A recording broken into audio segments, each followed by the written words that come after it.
Ona görə qayda budur ki, Allah la yu'rafu illə bi sifətihi. Allah yalnız sifətləri ilə tanınır. Sən Allahı tanımaq istəyirsənsə, mütləq onun sifətlərini öyrənməlisən. Əgər Allahın sifətlərini bilmirsənsə, Allahı tanıya bilmərsən. Və la yu'rafu və la tu'rafu sifatuhu illə bil vahiy.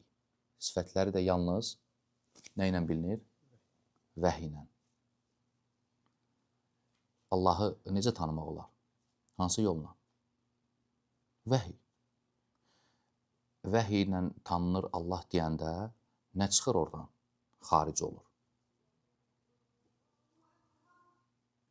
Əqli qiyaslar. Yəni, sən əqli qiyaslarla Allahı, bəli, tanıya bilmərsən. Yaxud, məsələn, kəşflərlə, yuxularla biri gəlib sənə deyir ki, yuxuda gördüm Allahı, belə idi, belə idi. Biri deyir, yatmışdım, kəşf oldu mənə. Biri deyir, mən ağlımla belədir Allah. Bunlar hamısı haramdır, batildir. Ona görə qayda budur ki, Allah sifətləri ilə tanınır. Sifətləri də yalnız vəhiy yolu ilə bilinir Allahın. Deməli, sən Allahı tanımaq üçün vəhiy oxumalısan. Quran, bəs, hə? Sünnə də vəhiydir. Şək yoxdur.